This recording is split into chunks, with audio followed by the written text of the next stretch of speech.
The dam's destruction has left about 94% of irrigation systems in Kherson without water, about 74% in Zaporizhia Oblast, and about 30% in Dnipro Oblast. So, it's going to have a really, really significant impact on this part of southern Ukraine. I'm Benjamin Wittes, and this is the Lawfare Podcast, June 8th, 2023. A large dam on the Dnipro River has been destroyed, causing massive flooding and a dangerous environmental catastrophe in southern Ukraine. The Ukrainians are blaming the Russians are blaming the Ukrainians. Meanwhile, the Washington Post is reporting that the CIA was actually tipped off about the coming destruction of the Nord Stream pipelines last year, and that it was tipped off that a Ukrainian military team was planning to do it. The blockbuster story is the latest bit of evidence that the Nord Stream operation was, after all, not the Russians, but the Ukrainians.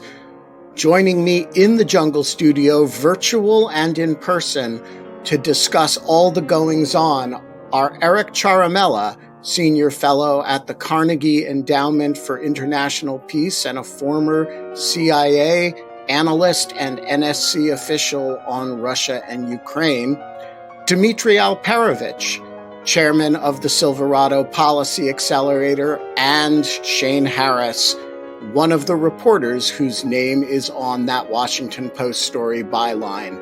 We covered a lot of ground on this podcast in 3 separate conversations. I talked with Ciaramella about the scope and scale of the damage the dam break has done. I talked to Alperovitch about the military implications of the dam break. And I talked to Harris about his story and what it all means for the future of the Ukraine war. It's the Lawfare Podcast, June 8th, Dam Breaks and Pipeline Bombings. All right, so I want to start with just some general information about this dam. People heard a bit about this when there was concern about it a year or so ago. At the time, the nuclear power plant was upstream, was under attack. What is the significance of this dam, and why is it a significant feature of the conflict right now? Sure. Thanks, Ben. So this dam was built by the Soviets and opened in 1956, and it's part of a series of 6 dams, reservoirs, and power plants that span across the Dnipro River, and it's the most southerly of the 6.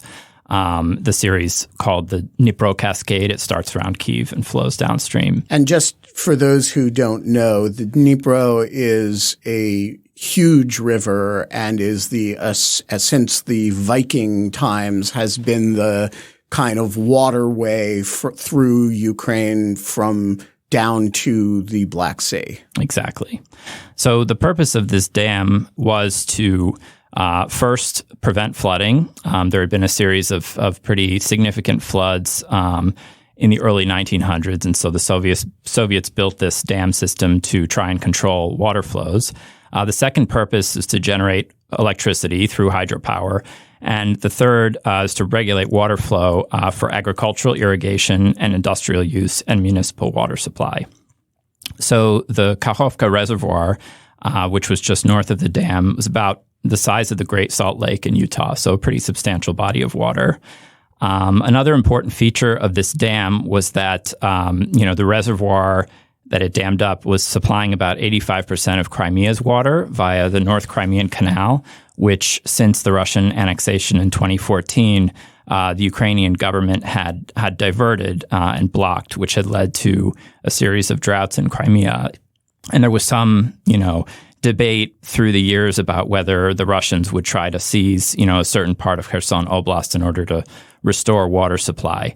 So, early on in the invasion, this was one of the, initial targets that the Russian, military occupied back in February 2022. And the dam did previously suffer some damage during the Russian withdrawal from Kherson back in November. There's been, as you mentioned, a lot of concern from the Ukrainian side that the Russians had mined the dam. There was, a lot of public debate about this last fall, and the Ukrainians have been, calling for everyone to pay attention to this. Another kind of important thing to keep in mind, as you mentioned, upstream, we have the Zaporizhzhia nuclear power plant, which gets its cooling water from the reservoir. Although IAEA Chief Rafael Grossi has said that there doesn't seem to be an immediate risk to the plant's safety because there are some alternative water sources. When we think about a dam breaking in this country, there results local flooding, there results, some environmental damage, but it's not a kind of national catastrophe. The way that the pictures of this look, it seems like an extremely big deal for the people in Kherson and north of Kherson in the floodplain, and also leaving aside the military implications, as this river is the border right now, or the front line between the Russians and the Ukrainian forces. It seems like a way bigger deal than a dam break in the United States is. I suppose we haven't had one at the Grand Coulee Dam or the Hoover Dam or something, but is this as big a deal as it seems? Yes, definitely. I mean, this is a pretty catastrophic situation from, humanitarian, economic, agricultural, and ecological standpoints. It's going to have pretty far-reaching implications for Ukraine's economic future, but also for the livelihoods of folks in southern Ukraine who have already been suffering tremendously since the invasion started.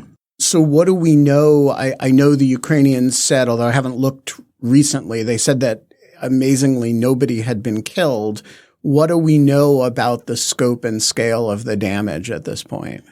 I think it's still too soon to say. There's still, a major disaster response ongoing, still evacuations, many people stranded, the elderly, disabled, and, the Ukrainian government is trying to get to them. There's going to be kind of a cascade of effects from this. Drinking water has been now cut off to, potentially hundreds of thousands of people. You have to worry about chemicals and other toxins and fuel spilling into the water, the spread of waterborne disease. You've got minefields that have now been, swept away and are flowing in unpredictable directions.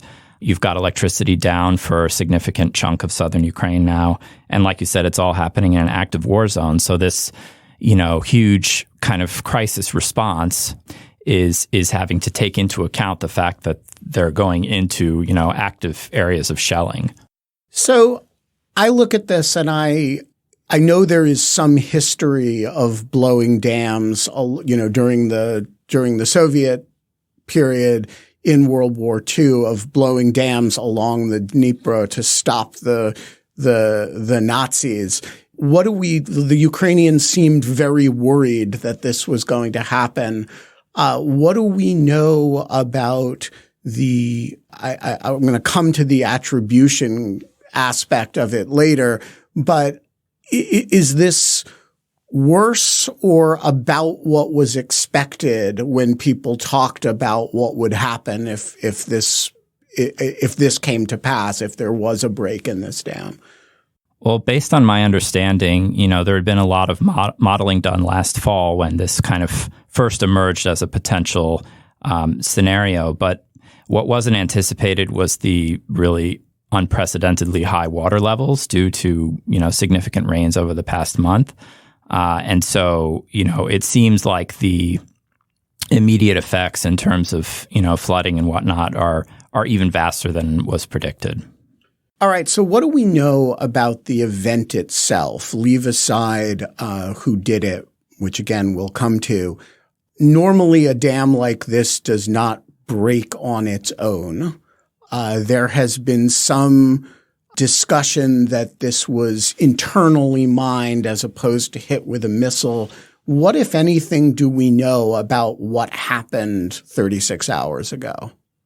I would say that we still know very little about the exact circumstances. And, my former colleagues who are, back in the IC are no doubt looking at, all the information they're getting to try and piece together exactly what happened because, again, what happened gives you clues as to whether or how it's part of a strategy, potentially by the Russian side. So, I've seen different kinds of explanations, including, everything from an intentional attack to, negligence on the side of the Russians to, a mistake in terms of how it was timed and maybe it was supposed to be timed later. I mean, this is all kind of going around in different Telegram channels. I think in a cosmic sense, it's obviously clear that this is, Russia's fault in the sense that there was no threat to this dam prior to February 2022. And so they have created a scenario in which this critical infrastructure is at risk. And you've obviously seen what they've been doing to the rest of Ukraine in terms of hitting critical infrastructure. But, I would urge folks to exercise a bit of caution about, the exact circumstances of what happened and trying to draw out what it means kind of in a strategic sense, because we still don't really know yet. And I think we'll learn more in the coming days and weeks. So I want to ask, tack back to this Washington Post story about the Nord Stream attack, not because I'm going to ask you about the intelligence reporting that Shane, who we'll speak to later in this conversation, delivers, but because the overarching point of that story is that this attack on Nord Stream, which a lot of people, including U.S. government officials at the time in public, didn't attribute to the Russians, but were, openly hinting that this was a Russian attack. Actually, turns out, looks like it may have been Ukrainian military, and the U.S. may have had a considerable heads up about its happening. And so all of that makes me look at this incident and say, everything about this says to me the Russians blew this dam, and yet I want to be careful because I wouldn't say almost as equally confident, but almost as confident that the Russians were trying to starve the Germans of natural gas by way of getting them off the Ukraine train, back when Nord Stream 1 and 2 blew. And so I guess I want to ask you to speculate a little bit about whether there's any chance in your mind that the Ukrainians would do this to themselves. To me, it seems like a really, really unlikely scenario of a deliberate Ukrainian attack. Again, this is, they had a very good understanding that this would be catastrophic, for their people. And they have every intention to, liberate their citizens and this land from occupation and have no reason to preemptively destroy land that they intend to retake and to govern and to, have be agriculturally and economically productive. I would say, on the broader point, it tends to be the case that the simplest and most logical explanation is usually true, at least in this war.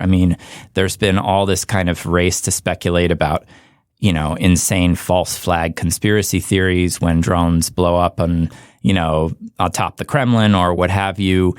I think in 99% of cases, the simplest explanation is probably right, which is that when stuff blows up inside Russia or a major Russian economic asset like Nord Stream blows up, it seems likely that that is Ukraine trying to take the war to the Russians. It's perfectly logical from military calculus standpoint.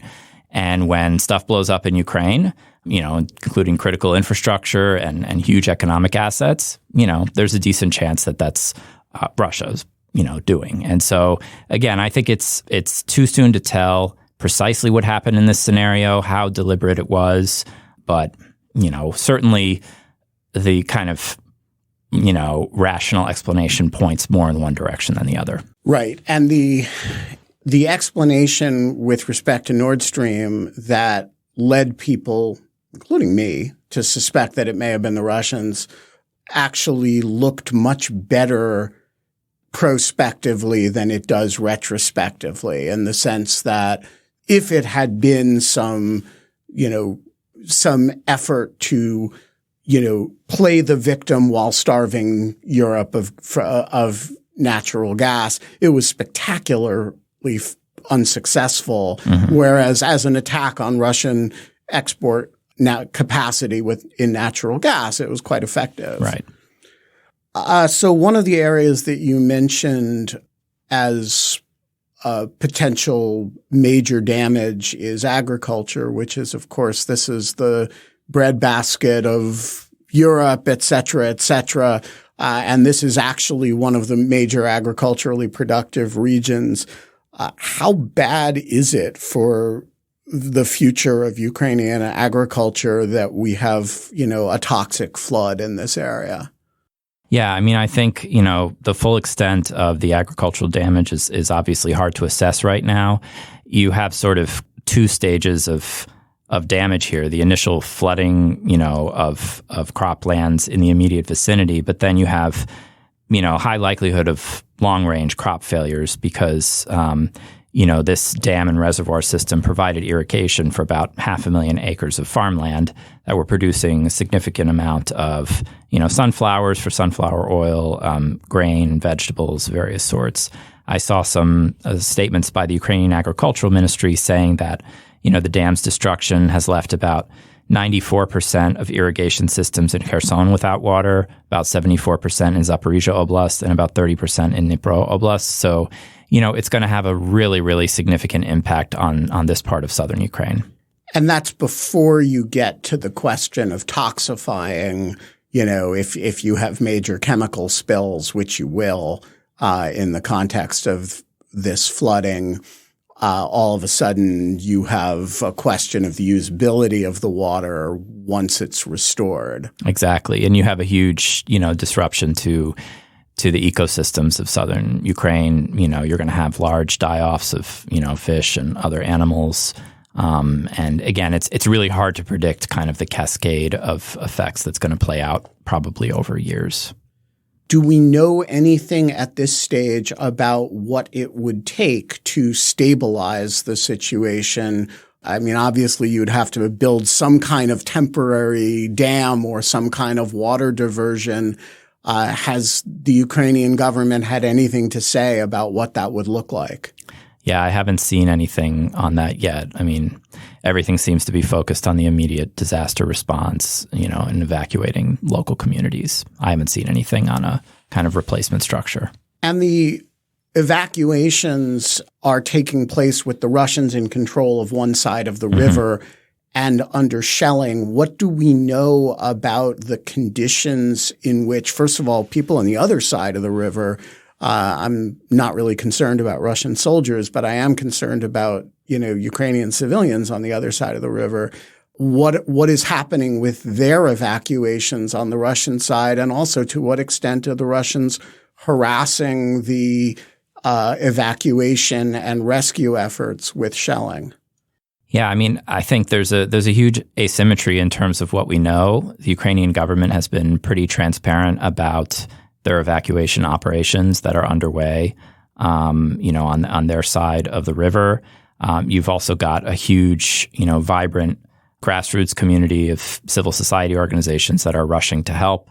On the Russian occupied side, there's just a lot less information, because of kind of media blackouts, and we know very little about what's going on there. There's been some kind of reporting about local message boards and a lot of, sense of desperation that they're not being, helped on an urgent basis by the occupation authorities. And so, again, this is, it's an enormous tragedy for all these people who have been living, in war conditions now for more than a year to deal with something, like losing their homes and livelihoods just in a blink of an eye.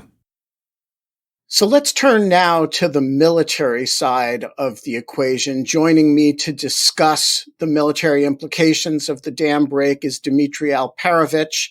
All right, so let's start with the question of attribution.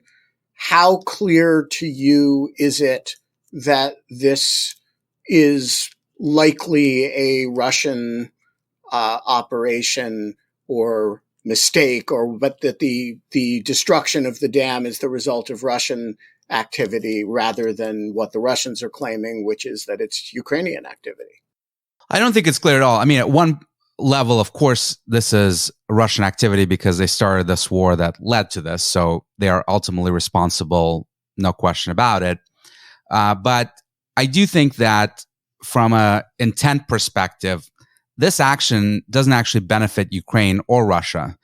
From a Ukrainian perspective, this has been obviously a humanitarian disaster and economic disaster and ecological disaster, not just to the future of their country, but directly to the areas they occupy today, which is the right bank of the river, the western bank that they currently hold, the city of Kherson, which is now partly flooded.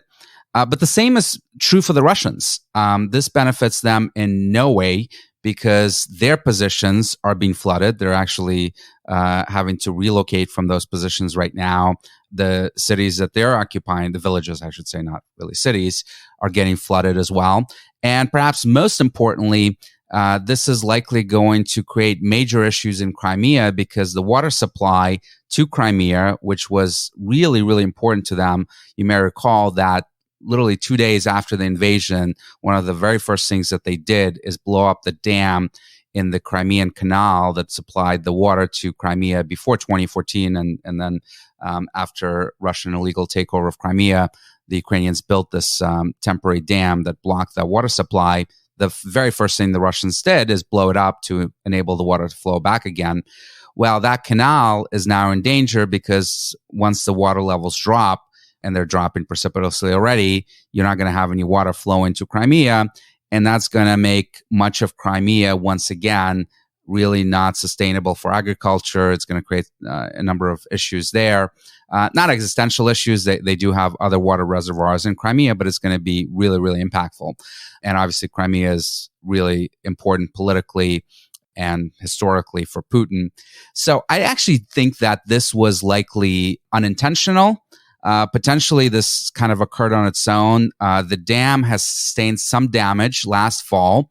There were strikes that were executed against that dam by both Ukraine and Russia during the fight for Kherson. There was a bridge that was going over that dam, so the Ukrainians were hitting that bridge with HIMARS to try to impact Russian logistics. And then when the Russians withdrew, they blew up that bridge.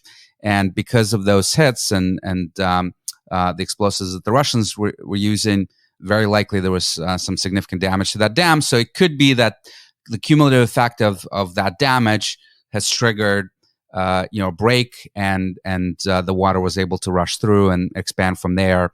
And once that happens with dams, it's game over. Small breaks become big breaks. Very quickly, that's right. The other option is that this could be one of the mines that the Russians have put up all along their left coast, their eastern coast of the river, that it fell into the river, maybe more than one, and floated downstream, hit the dam, and exploded, and contributed to this as well. I actually posted a video on Twitter of this very thing occurring some hours after the dam had already been destroyed. But it was a video that was posted on one of the Russian Telegram channels of a Russian soldier coming out of his trench and filming an explosion, an underwater explosion that looks like it was a floating mine, almost certainly a Russian mine that broke off and detonated. So you could have had something like that take place. It's also possible that maybe some low-level person decided to execute this action. I just find it hard to believe that senior leadership, either on the Russian side or in the Ukrainian side, would order this because it doesn't actually gain you anything from a military perspective. No one actually believed that the Ukrainians would launch some sort of major amphibious assault a la D-Day against the left bank as part of this counteroffensive. So this doesn't actually hurt them that much in terms of not being able to do that. And the Russians never had significant numbers of forces on that side of the river either. So flooding them doesn't help the Ukrainians. So just one of those things that I think is terrible for everyone involved. Of course, most importantly, the civilians and the agricultural and ecological disaster that's going to come from this, potentially for many months, if not years. But I don't think that it's likely that someone in Kyiv or Moscow ordered it. So there's one factor that you left out, which I just want to ask you about, which is The Russians are doing all kinds of things in the way of attacking civilians and attacking civilian infrastructure, like apartment buildings that don't give them any military advantage. Why should I not look at this and interpret it as, hey, they anticipate having to withdraw from this area because they believe, rightly or wrongly, that the counteroffensive is going to be substantial and effective. And so this is a kind of vindictive effort to penalize civilians, both by flooding their homes and by, making areas that are normally agriculturally productive toxic and unproductive. Well, because it's the areas that they control, and the Russians themselves have been saying for many months how their bank of the river, the one that they currently occupy, is lower than the Ukrainian bank of the river, so the flooding is much worse on their end. And they've been talking about the impact that Crimea would suffer as a result of this. So they're fully aware of the consequences and that they would be hurt much more than the Ukrainians by this action and gain very little from it. So could they have engaged in a self-destructive dumb action like this? I guess it's possible. I just don't think it's particularly likely, especially given they may not care about these occupied areas. They may treat, the population there as ultimately Ukrainians that they need to suppress and terrorize and torture. But they do care about Crimea. They care about Crimea a lot. They care about Crimean water supplies. And I find it hard to believe that someone senior in Moscow would take this action to jeopardize it. All right. So at the end of the day here, your early bet is on an accident. An accident, or maybe someone low level in probably the Russian military taking this action without getting approvals, but gotcha. Probably an accident. All right. So let's talk about the military implications here. This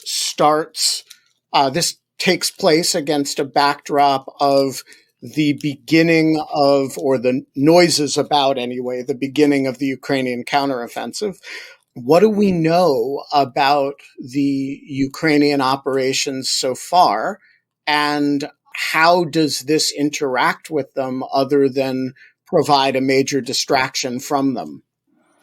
So, by the way, it's a distraction for both sides because the Russians are having to evacuate their forces. The Ukrainians are dealing with evacuation of civilians in Kherson. So it absolutely has impact on both sides to some extent. Although, from a military perspective, probably not very significant because the brigades that have been trained by Western forces, equipped for this counteroffensive missions, are probably not engaging in humanitarian relief efforts right now, but are preparing or actually executing this counteroffensive.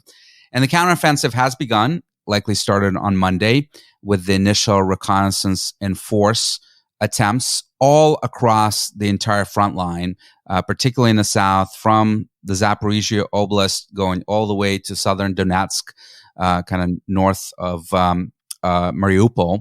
And you also have, although it's probably not part of the actual main counteroffensive efforts, still pretty heavy fighting happening around Bakhmut and in the Luhansk Oblast to the north in Svatovo-Kreminna line, where you've had fighting really ongoing since that famous counteroffensive that was successful that the Ukrainians had executed in the Kharkiv Oblast that brought them to that line. And what the Ukrainians are trying to find is weaknesses in the Russian line. They're doing these armored assaults on villages and attempting to discover where the Russian artillery is and doing counter-battery fire and seeing where they can make progress. And likely once they identify it, they can flow most of their reserve forces in and try to achieve a breakthrough. Again, all of that is really land-based operations and quite far away from the river. So the flooding is really not affecting those operations at all. One interesting thing that people are not really paying as much attention to as I think they should is the Bakhmut area. So famously, after 9 months or so of fighting for Bakhmut and really leveling the city, Prigozhin's Wagner did take it. And the first thing that Prigozhin did after taking it is promptly withdraw and bring his forces back to training camps. And I think the reason he did that is that he wants Shoigu, the Russian defense minister, and Gerasimov, the head of general staff, to take it over for him. And I think he's counting on them actually losing Bakhmut because he knows that the forces that are there, that Russian MOD has in that area, are fairly exhausted, relatively weak. They've not had time to establish strong defensive lines. And I think he's hoping that he can be seen as a savior from this whole experience because he can say to Putin and the Russian public that he's the one person that can accomplish a victory, that can take a city, and the minute he does and turns it over to the Russian military, they'll lose it. But did you interpret that? So I've been following the Prigozhin-Shoigu situation, and what I can't tell is whether his withdrawal from Bakhmut was an effort, was sort of knowing that their stay there was going to be pretty temporary, wanting to be the one who took it, not also wanting to be the one who lost it, leave that to the Ministry of Defense Forces, or in the alternative, whether he is capable of holding it, but actually withdrew in order that the Ministry of Defense people who are less capable would lose it and thereby set up him as a kind of hero. Is he stabbing them in the back, or is he just seeing the writing on the wall here? I think he's stabbing in the back. And look, the Wagner is not well established and organized for defensive operations. That's certainly the case. But the hastiness with which he withdrew, literally starting withdrawal processes the day you've declared victory and completing them within a week and rushing to do it even sooner, gives me quite a high degree of confidence that he is trying to set them up for failure. Because the right way to do that is to figure out where your defensive fortifications are going to be, build them jointly with the Russian MOD, transfer things in an orderly fashion, and then leave, right? That's going to take weeks, maybe a month. He's not waiting for that. He is rushing out as soon as he can, by the way, driving over Russian and placed mines on the way out of the city. And kidnapping and beating Russian officers along the way. That's right. That he says took shots at him and his forces. So there's no love lost for them. But on several occasions, he's hinted that not only does he think that Shoigu and Gerasimov are completely incompetent, that he would be a better choice for them. So I think this is in a way, bureaucratic politics playing out on obviously a battlefield to try to, one, get these guys fired, and two, hopefully get himself into that job. And I mean, my sense of the distances is that theater is actually quite a ways away from the area that's affected by the dam break, right? We're talking significantly north and east of there. Yes, Ukraine is huge. It's the second largest country in Europe. This is very, very far away. So the dam has no implications on that. And by the way, Bakhmut by itself really is not a strategic victory for Russia. Having taken it, I mean, it's a stepping stone on the way to other cities that they want to take in the Donbass, like Kramatorsk and Slavansk, but they don't have offensive capacity, certainly at the moment, to exploit that. So taking Bakhmut really doesn't give them anything. For the Ukrainians, Bakhmut also, is now a completely destroyed city, but there is enormous political value that has now been attached to it. It's become the sort of Stalingrad of this war. And if the Ukrainians can quickly retake it after the Russians, exhausted enormous amount of manpower and artillery munitions to take it in the first place over the course of many months, that can be an enormous propaganda victory for Ukraine, and they can use that to show off to their supporters in the West that, see, we're capable of executing operations much better than the Russians. We need more weapons. We need more support to keep going. So that, I think, holds a really interesting potential for them for potentially establishing some wins early on. Because the reality is the southern offensive that is much more strategic, with the goal of getting to the Sea of Azov to cut off that land corridor to Crimea, is likely going to take a long time. They've begun it It's been a couple of days, but they're making very little progress so far. It's hard slog, and they haven't even hit any of the entrenched fortifications, the trenches that the Russians have built out there. So it's possible that they'll get lucky and the Russians run and they achieve a quick breakthrough, but more likely than not, this is going to look a lot like Kherson, which, if you recall, took many, many months before they were able to dislodge the Russians from there. And even then, the Russians did an orderly withdrawal with most of their force and equipment intact across the river. So this is much more likely to play out more like Kherson than the way we've seen the Kharkiv offensive, which was a lightning 72-hour drive across the entire oblast, primarily because there were very few Russian forces there and there were no fortifications that they had built up. This is going to be very likely very different. So you said earlier that even without the flood, they weren't going to do a major amphibious attack across the river. Looking at the map right now, there really is no way to do the southern offensive without crossing the river somewhere. You can do it way up north and then come down. Yeah, that's exactly what they're doing. So they're coming down from the north, from Zaporizhia, the city, and trying to go after Tokmak, and in the west, and then in the east, they're fighting near Vuhledar, which is a gateway towards Berdyansk and potentially even Mariupol.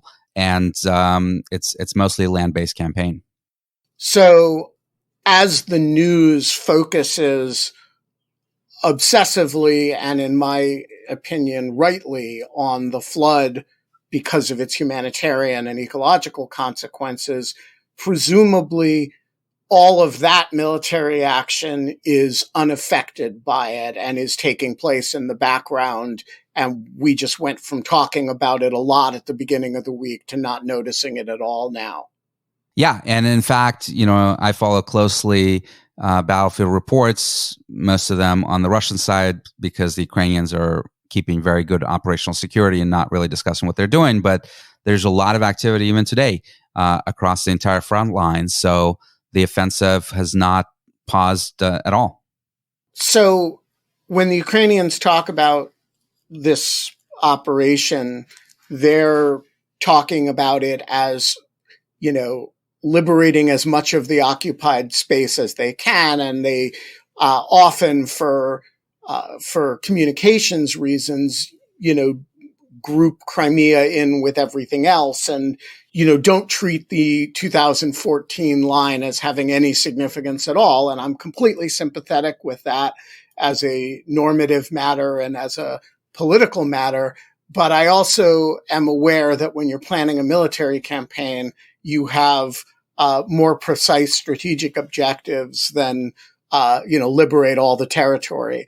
And so I'm curious, what you think the actual objectives of this counteroffensive are and what the strategic purpose that the operation that started on Monday is going after.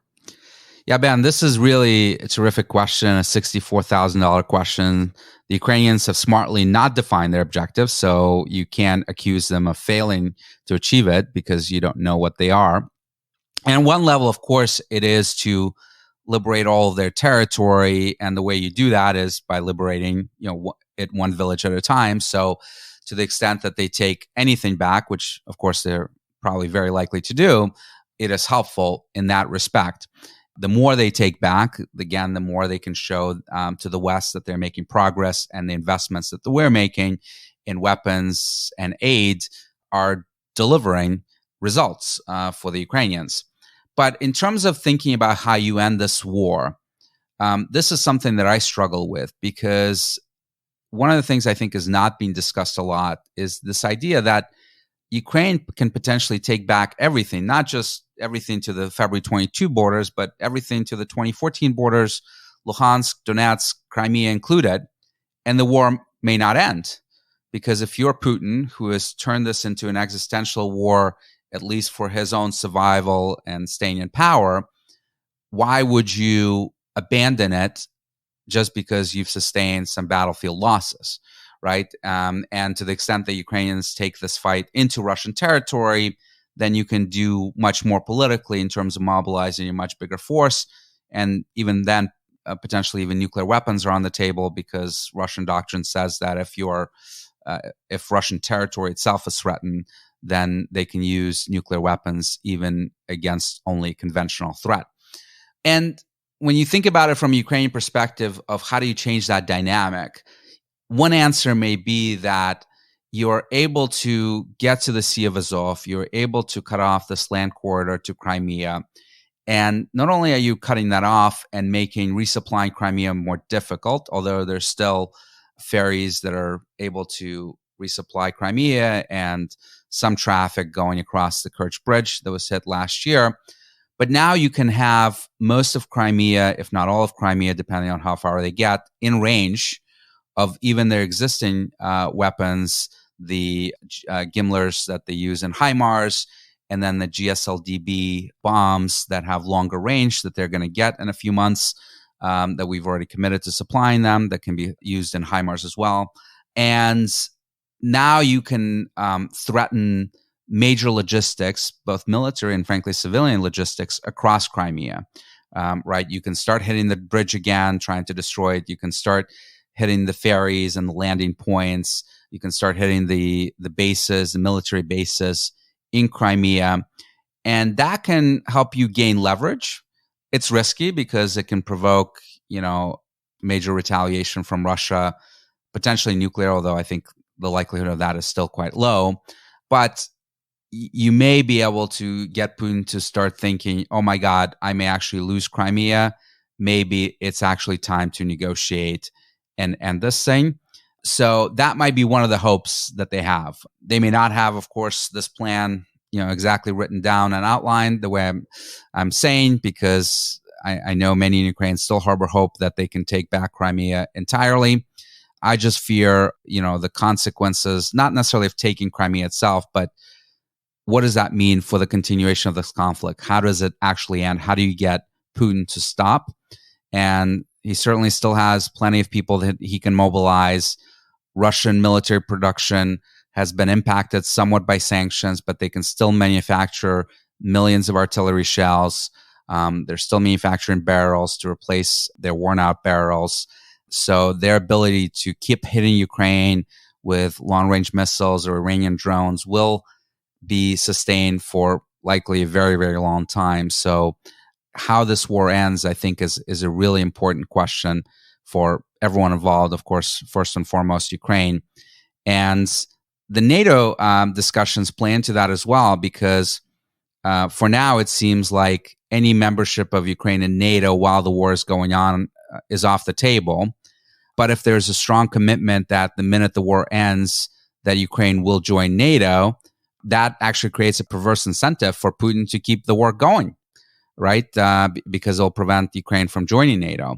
And I'm not saying, of course, that NATO is the only reason he invaded Ukraine. I reject Mearsheimer's argument on this point, but it has some role to play, and it certainly as a rallying point for the Russian public, it is an effective tool to use as well.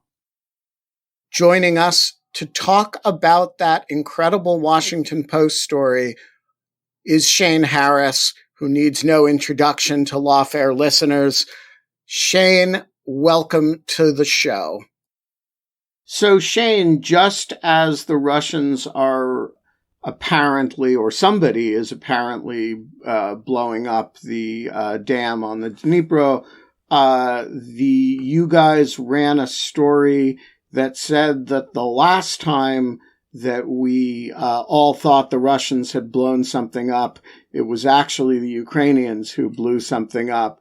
This isn't a total surprise because you guys had run some stories before that had suggested that the assumed Russian attack on the Nord Stream 2 pipeline last summer, that there wasn't really any evidence that had materialized to support that. But what have we now learned? Right. And I should say our decision to run this story at the time the dam broke, that was coincidental, despite what much of Twitter thinks that we were, holding it for an opportune moment. Journalism doesn't work that way. So what we know is that in June of 2022, a European intelligence service shared with the CIA reporting that it thought was reliable from an individual in Ukraine, which said that the Ukrainian armed forces, specifically its special operations forces, had planned to bomb or attack the Nord Stream pipeline using a team of 6 divers who planned to rent a boat, go down to the floor of the Baltic Sea, and damage or destroy the pipeline and escape undetected.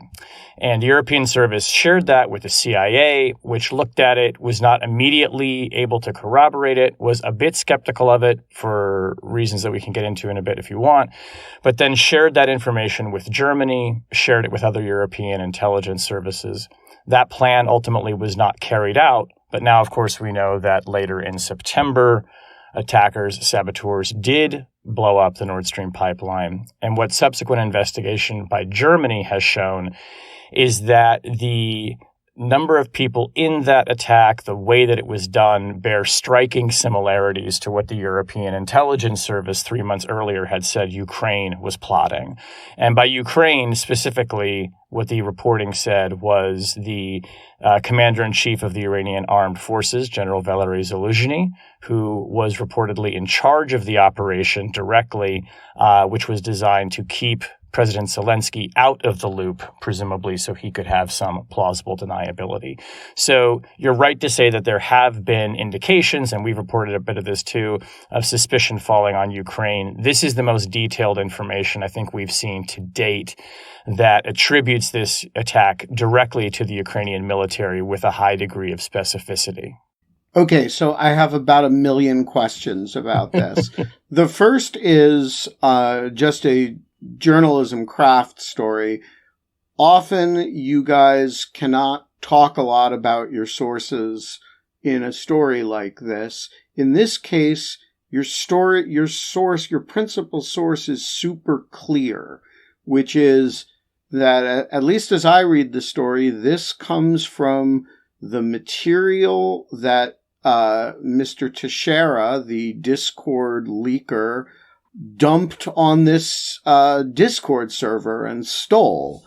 So this has been kind of available since the time of the Discord leaks. Is that right? I wouldn't say it's been available since the time of the Discord leaks, but this information did come to us via the same source stream, let's say, of information where we obtained hundreds of the documents that we've been reporting on now for months. But yes, but I would not say it all came at once. Let's just put it that way. So it's fair to say that the chain, without getting into the specifics of the chain of custody of individual documents, the sourcing of this material, obviously you do corroboration. There's lots of communications that the story refers to where you're checking things with intelligence sources, etc. But the core of the information is somebody writes an intelligence report or a classified document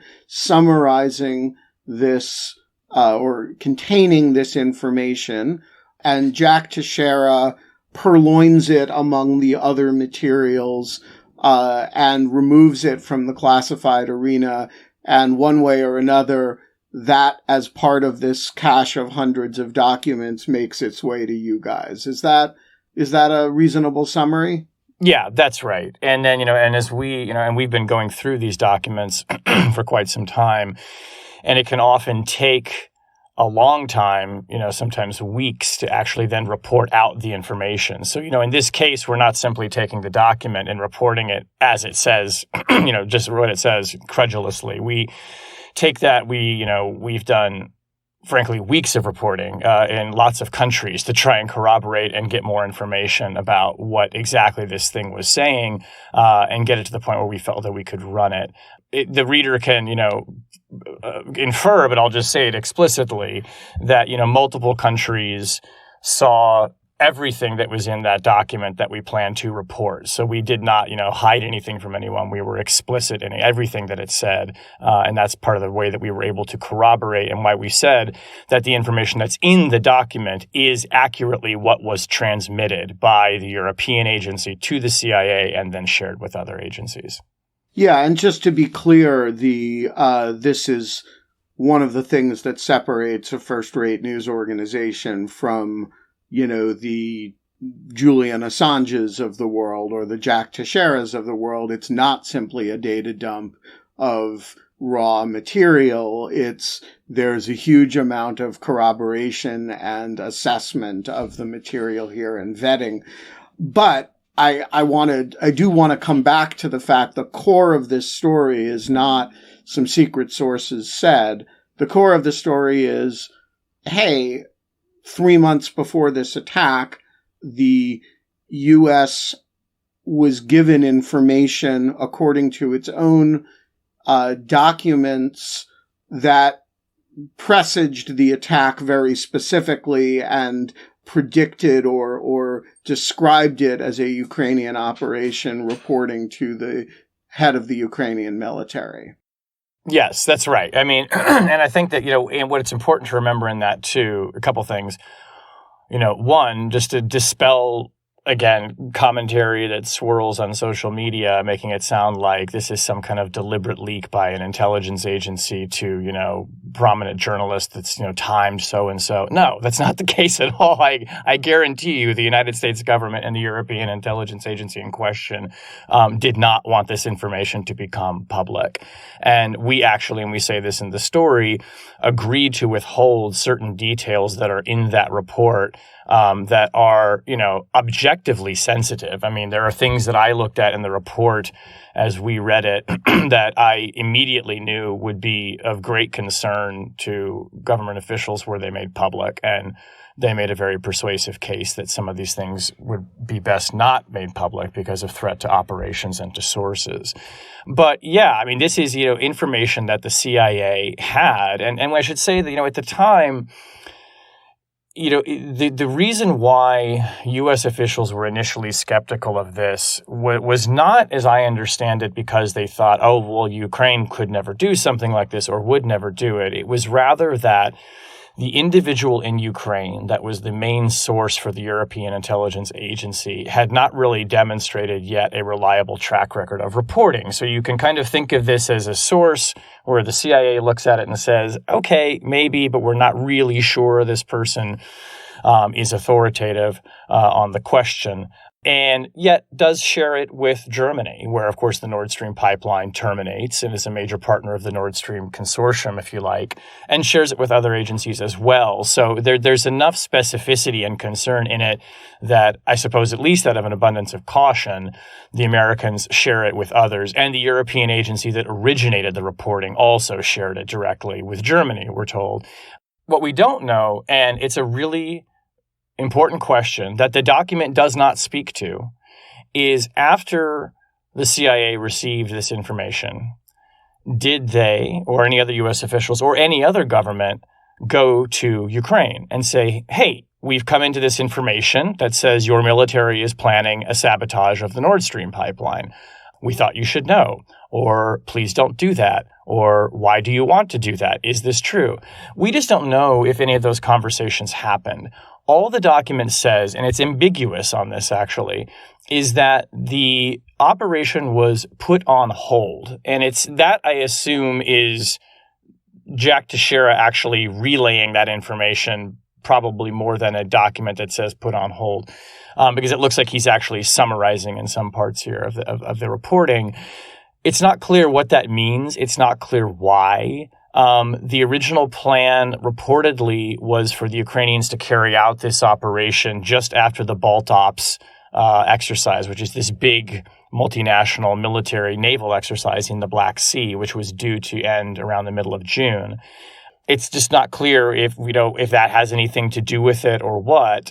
But what is, so striking is that except for some particulars, which, we didn't include in the story because they were sensitive, the core thrust of the operation, 6 people using diving equipment, using a rented boat, using a submersible, it just lines up with what the German law enforcement investigation is saying that they're finding, minus the part about the submersible. But they have found 6 people with ties to Ukraine. They found rented a boat and sailed out of Germany in September. So, they line up. What we don't know is what happened in that interim period between early June, when the information is generated. Somehow the operation is put on hold, and then the eventual strike happens in late September. Okay, so there's something else I don't understand about this, which is that this reporting exists from June. Then the attack happens, and U.S. intelligence seems genuinely befuddled or unsure for a good long time about who was responsible for it. And there are statements that from officials that, seem to lay the blame at Russia, but there's no kind of back channeling to the press that, hey, our internal assessment is that this may have been a Ukrainian operation, and that yet they're sitting on this document that reflects prior knowledge of a quite similar looking operation. And so my question is, did they genuinely not know? Were they covering for the Ukrainians? What's the explanation here? They definitely were not unaware of it. I don't know whether they were covering. I don't know whether there was a kind of... I'm purely imagining here because the short answer to your question is I do not know. And it's a great question. And we put that question to the White House and to other government officials. I do wonder if some people kind of looked around and said, oh, crap, maybe they actually did this. But, hey, we weren't really sure the initial reporting was totally reliable or totally credible. Let's not jump to conclusions. Maybe this is something different. Maybe Russia did have a motive to attack the pipeline. There's one thing I found that is sort of striking, and we've reported this throughout this entire period since the Nord Stream sabotage, is officials seem to not want to look into it too hard. Right. Germany is mounting a law enforcement investigation that does seem pretty aggressive. Sweden has its own investigation. But among intelligence officials in several countries I've spoken to, there's just kind of this attitude of, well, let's just kind of let the investigation play out. And I think part of that is because people do suspect very strongly that it's Ukraine and that was behind this, and that is a very uncomfortable outcome if that is the case. Because what does the United States and its allies then do? Do they admonish Ukraine? Do they have to punish Ukraine? Do they say Ukraine has to pay to repair the pipeline to the tune of $500 million? As time has gone on, I talked to one senior intelligence official overseas recently who told me privately, look, everyone just kind of is moving on from this. It happened a long time ago. It's in the past. And there's this kind of desire, I think, to let it be, kind of water under the bridge. I mean, Germany certainly knows this information, and it's finding it in its own law enforcement investigation. They're still supplying weapons to Ukraine. They gave tanks to Ukraine. So, even the more than suspicion, the evidence, although perhaps not totally conclusive evidence that's mounting of Ukraine's involvement, has obviously not stopped its allies from supplying it with weapons and more weapons than it did in the beginning. So it's fascinating to me. What has gone on here? Has everyone just kind of agreed not to talk about Nord Stream and sort of move on from it? I don't know, and I suspect that we might learn that down the road. But right now, that's another big question mark in the investigation. So the Nord Stream operation, assuming it was in fact the Ukrainians, is the first of a series of covert intelligence operations or covert military operations by the Ukrainians that have sort of crossed U.S. red lines. They also, of course, famously killed Ms. Dugina trying to get her father. They killed that military blogger. And there have been these drones, near the Kremlin or crashing into the Kremlin, crashing into some civilian buildings in Moscow as well. And all of that seems to me to be the sort of children of this operation, in the sense that there does seem to be I don't know if it's a modus vivendi, but a set of understandings between the U.S. and the Ukrainians that run something like this. The Ukrainians breach lines. We either don't say anything or cluck at them, and we don't encourage it, but we don't really exert leverage to stop it either. Is that how we should read these? That our principal interest is not that they don't happen, but that they don't get tagged to U.S. support for Ukraine. I think that's right. I think that is a fair way to read it. That is how I read it. When I've talked to Ukrainian officials, and particularly on the intelligence side of things, and about operations that have been, that Ukraine is suspected of having done inside Russia, but it's kind of a wink and a nod, and it's not overtly attributed to them. They'll say, basically, we understand that there are certain things that we can do with U.S. supplied weapons and we can't do with U.S. weapons. We can't use U.S. weapons to attack inside Russia, but we can attack inside Russia. In the beginning of the war, the U.S. regarded attacks like that, like the Dugina one especially, where that was meant, I think, a car bombing that was meant for her father, who was a big Putin supporter. I think they looked at those and worried that it was that kind of provocative action that was going to ignite the dreaded escalation cycle that Washington feared would then lead to a direct conflict between the United States and NATO and Russia. As time has gone on, and as Ukraine has mounted more of these attacks, and Putin has not responded at that kind of, doomsday level, though he has clearly stepped up attacks on, civilians in Ukraine, I think probably in reprisal, I think the United States' tolerance on the escalation question has increased. And you no longer hear people kind of openly fretting that if the Ukrainians push Russia too far, Putin will use a tactical nuclear weapon. I think that's part of what's going on here, is that the Ukrainians have basically demonstrated how far they can go without the United States both pulling them back entirely and without Putin doing something, even more dreadful than he has. There have been instances, though, where the United States, and we've reported on these too based on the Discord leaks, has stepped in and pulled Ukraine back. And for instance, there was an operation that the Ukrainian Military Intelligence Directorate wanted to launch to coincide with the first anniversary of Russia's invasion of Ukraine, where they would launch strikes on Moscow, Ukraine would. And at Washington's request, according to intelligence documents we saw, the Ukrainians agreed not to do that. So there are instances clearly where Washington does exert some leverage or influence over Ukraine.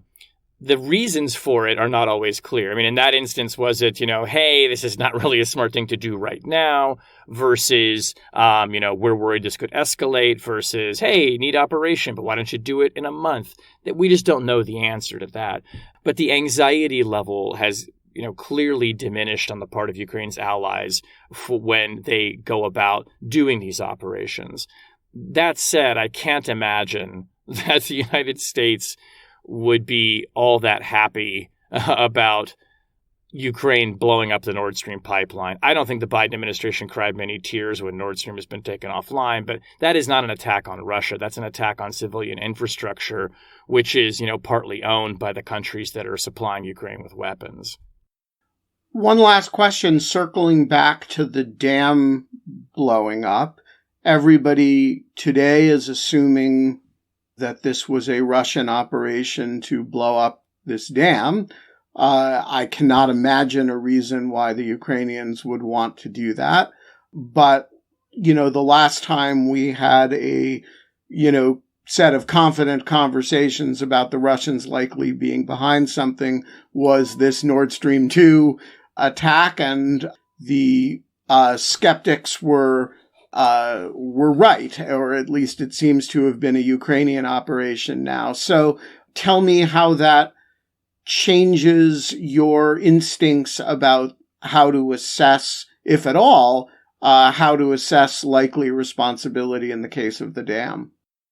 I do think it is genuinely too early to know, and sources we've been talking to in the U.S. say that it's still too soon to say who blew up the dam.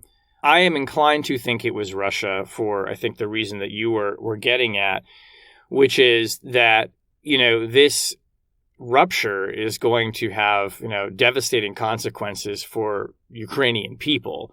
The Nord Stream sabotage did not. Ukrainians were not injured by the Nord Stream explosions. Their lives were not made worse. There was actually no natural gas being supplied by the Nord Stream pipelines at the time they were ruptured. Nord Stream 1, Gazprom have shut off the flow of that, and Nord Stream 2 was not finally authorized because Germany decided not to give the final authorization on the eve of the war. So while I think it is seemingly likely that Ukraine did this audacious attack on a big piece of civilian infrastructure with Nord Stream, I don't think that means therefore they must have done another big attack on civilian infrastructure, i.e. the dam, because the dam blowing up makes life terrible for Ukrainian people. And terrible for the Ukrainian military, which has to cross that river and, yes, if it's going to liberate that territory. So it's a military obstacle as well as a civilian and ecological catastrophe.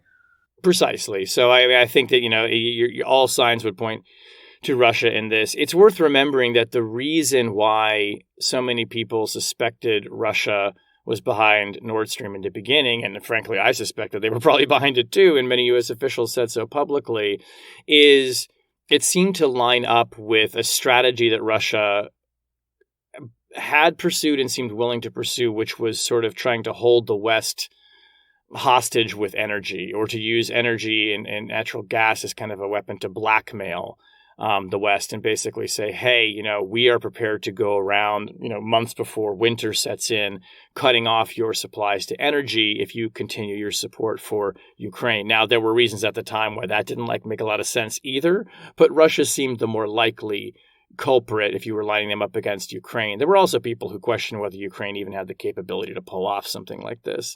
In the case of the dam, I just don't have those same questions. I mean, it's kind of an Occam's razor thing with the dam. Blowing up the dam favors Russian interests much more than it favors Ukrainian interests. So I suspect that, and certainly my sources I've talked to suspect that Russia is probably the one behind it. We're going to leave it there. Shane Harris, Eric Ciaramella, Dmitri Alperovitch, thank you all so much for joining us today. The Lawfare podcast is produced in cooperation with the Brookings Institution. Our audio engineer this episode is Noam Osband of Goat Rodeo. Folks, I know I say it all the time, but this time I really mean it. If you are not a material supporter of Lawfare, you need to become one. Go to patreon.com/Lawfare. Sign up. You will not hear our ads, and you will know that you are among the virtuous. The Lawfare podcast is edited by Jen Patja Howell. Our music is performed by the one, the only Sophia Yan. And as always, thanks for listening.